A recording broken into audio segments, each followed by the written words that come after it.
सज्जन श्रोते हो, निशिदिनीमध्ये स्वागत असो. सुप्रभात. निरूपणाचा विषय आहे शिष्य सन्मुख उभा गुरु. शिष्याच्या समोरच गुरु उभा आहे. फक्त शिष्याला आस्था असेल तर गुरुरूप व्यवस्था ताबडतोब कार्यरत असते. म्हणून शिष्य सन्मुख उभा गुरु असं आजच्या निरूपणाचं शीर्षक आहे. संस्कृत सुभाषित आहे, समकाल प्रयुक्तेन सहसा दंड राशिना वीरम मनो भेदयितुम मना गतीन शक्यते. मराठी रूपांतर आहे, शासन दंड संस्था शरीरावर अंमल चालवू शके तरी विषय भावना स्थित मनावर ना राज्य शासन व अन्य कोणी अधिकार गाजवू शके. शासन संस्था, दंड संस्था वा राज्य शासन माणसांच्या शरीरावर आपला अंमल हुकमत गाजवू शकतात. मात्र जगातील कोणतीही शक्ती ज्या मन किंवा मनांमध्ये एखाद्या विषयाप्रती अत्यंत दृढ वा स्थिर भावनिर्मिती झाली आहे अशा मनांवर आपला पगडा बसवू शकत नाहीत. सारांश, कोणतेही शासन मन परिवर्तन करू शकत नाही. येथेही मागील सुभाषिताचाच संदर्भ पुढे चालत आलेला आहे किंवा मागील पानावरून पुढे अशा पद्धतीने क्रमांक 37 व हे प्रस्तुत क्रमांक 38 चे सुभाषित मनोनिग्रहाचा पालट सर्वथा अशक्य असतो या एकाच सूत्राभोवती फिरत आहे. मूळ धागा एकच आहे, तो म्हणजे ज्याने कोणी आपल्या मनाचा निश्चय करून एखादा ठराव, भावना, विचार, विषय आपला म्हणून दृढतेने स्वीकारला त्याला तो स्वतः बदलावासा वाटत नाही किंवा पूर्व विचार पुरेसा योग्य नसल्याने तो टाकावा असे त्याचे त्याला वाटत नाही, तोपर्यंत अशा मनोनिग्रही माणसाच्या मनावर अन्य कोणतीही बाह्य सत्ता हुकूमत गाजवू शकत नाही. त्याचा विचार केवळ तो आणि तोच म्हणजे संदर्भित माणूस स्वेच्छेने टाकू शकतो वा बदलू शकतो. बाह्य शक्ती सर्वथा हतबल ठरते.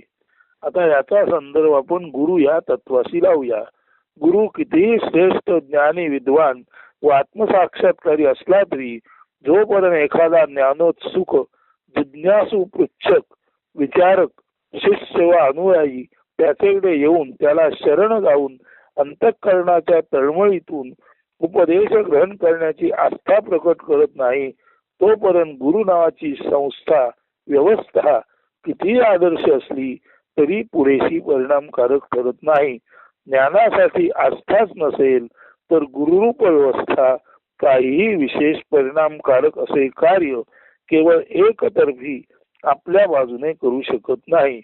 येथेही मागणी पुरवठ्याचा किंवा ज्याला डिमांड सप्लाय थिअरी सिद्धांत म्हणतात तोच कामी येत असतो.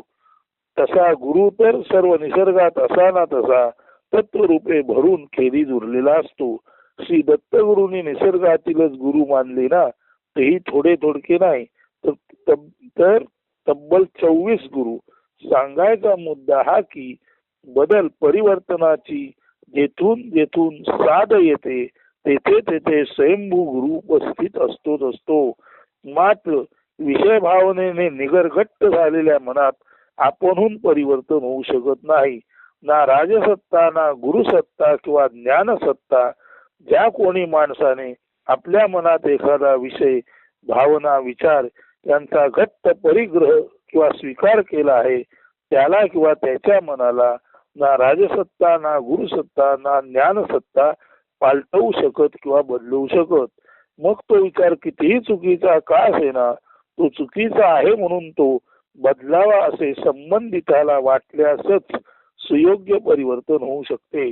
अशा अर्थी ज्ञानदानोत्सुक म्हणजे ज्ञानदान करायला उत्सुक गुरु सर्वत्र असतो, पण ज्ञानार्जन इच्छिणारा, परंतु ज्ञान मिळवू इच्छिणारा रुजू, हळुवार, सुकोमल मनहृदयाचा आतुर शिष्यच नसतो. परिवर्तनाची आस असेल तरच परिवर्तन शक्य आहे. यासाठी पुढील काव्य पहा. याचा संदर्भ एवढाच आहे, गुरु सर्वत्र आहे, परंतु गुरुकडून काही घेण्यासाठी जर एखाद्या शिष्याचं सुकोमल मन उत्सुक नसेल तर गुरु देऊ शकला तरी शिष्यच जर घेणारा नसेल तर गुरु देऊन ते देणार कुणाला, असा त्याचा थोडक्यात अर्थ आहे. तर शिष्य जर परिवर्तनासाठी उत्सुक असेल, चुकीचे समज दृढ झालेला माणूस जर त्याला कळलं की आपल्या दृढ समजुतीत काहीतरी चूक आहे, तर असा माणूस गुरुच्या शोधात निघाला तर त्याला गुरु हवा वाटला की त्याच्या सन्मुखच गुरु उभा असतो. कारण गुरु ज्ञान देणं ही ब्रह्माची जी खासियत आहे ती सर्वत्र अशी ना तशी निसर्गात भरून राहिलेली असते. पशु पक्षी प्राण्यांकडूनही प्रत्येक काही ना काही विषयाचं ज्ञान मिळतं आणि ज्ञानी माणूस तर साक्षात परब्रह्म म्हणावा असा गुरु असतो. तर गुरु सर्वत्र आहे, पण तू शिकण्याची इच्छा असलेला शिष्य असेल तरच गुरुचं महत्व आहे. परिवर्तनाची आस असेल तरच परिवर्तन होऊ शकतं. परिवर्तनाची ज्याला आस नाही त्याला बाह्य कुठल्याही शक्तीकडून परिवर्तन घडेल असं म्हणण्यास वाव नाही. माझ्या मनात जर बदल व्हावा असं मला वाटत असेल तर आणि तरच कोणीतरी माझ्या मनात बदल परिणामकारकतेने घडवणारा गुरु मला भेटेल.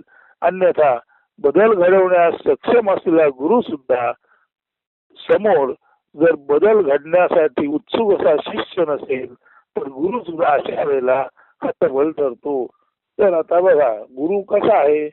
गुरु आहे येथे, गुरु आहे येथे, गुरुचा हा सुकाळ तरी शिष्याचा ताल. गुरुदेव आहे, गुरुदेव पाहे, परिणा कुणी येते काही घेऊ पाहे.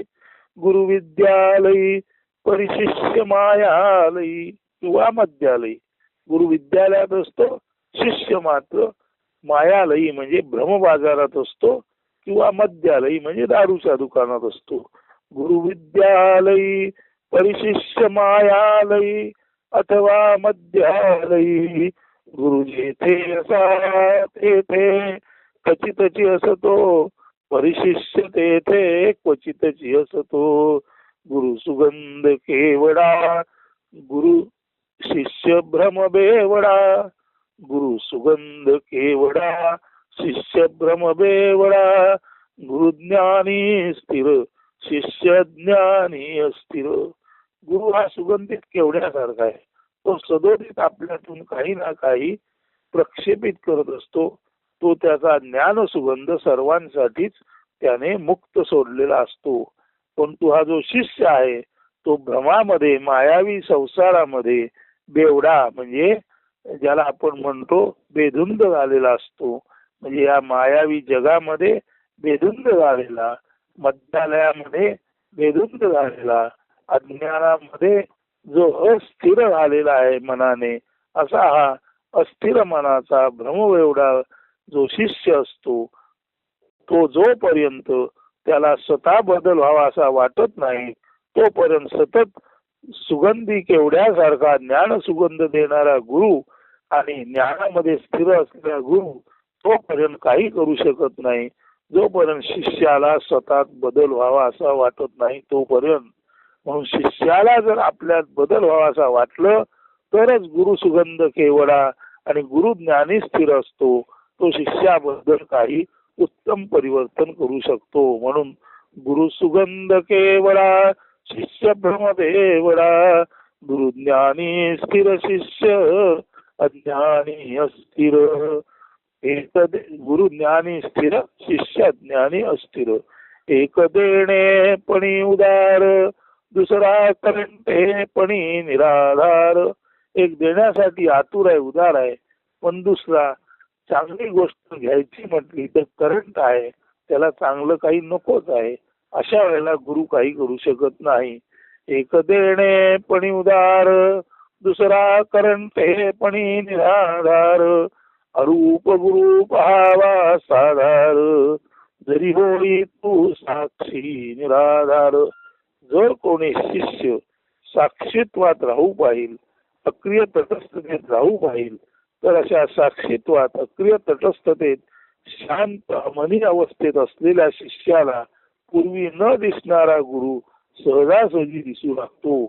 पूर्वी जो गुरु अरूप असतो, रूप नसल्यामुळे दिसत नाही, असा गुरु जर शिष्यच स्वतः ज्ञानासाठी उत्सुक झाला अक्रिय साक्षीत्वात जर तो शांत मनी झाला तर त्या शांत मनी अक्रिय साक्षीत्वात असलेल्या शिष्याला इतर वेळेला जो सहसा गुरु दिसत नाही तो प्रत्यक्ष डोळ्यासमोर गुरु त्याच्या हजर असतो. साधारणतेने असा गुरु त्याला भेटू शकतो. म्हणून शिष्य असेल तर गुरु सर्वत्र आहेच आहे. अशा अर्थी हे काव्य आहे. परत एकदा ऐका. गुरु आहे येथे, गुरु आहे येथे, गुरुचा सुकार परी शिष्याचा काल.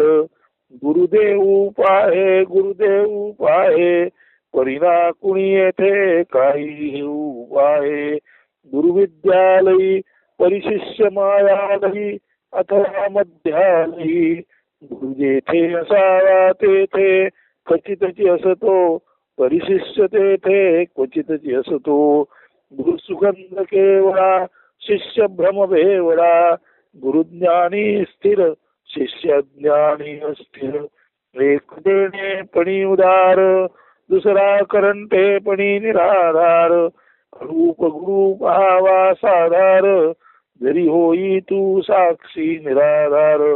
मेघदृष्टी पान 64 वर 13 ते 17 क्रमांकाच्या ओव्यात हा मजकूर आलेला आहे. आणि आत्मोपनिषद मध्ये पान 35 वर 103 ते 106 या क्रमांकाच्या ओव्यात हे काव्य आलेलं आहे. आणि हे काव्य वाचून सांगायचा मुद्दा हाच एवंच म्हणजे तात्पर्य असे की परिवर्तनाची आस्था असेल तर त्यासाठी गुरुरूप व्यवस्था उपलब्ध असतेच असते. आस्था हीच ज्ञानाची व्यवस्था किंवा शिष्य जेथे तेथे उभा गुरु सन्मुख. म्हणून शिष्य सन्मुख उभा गुरु असं हे निरूपणाचं शीर्षक आहे.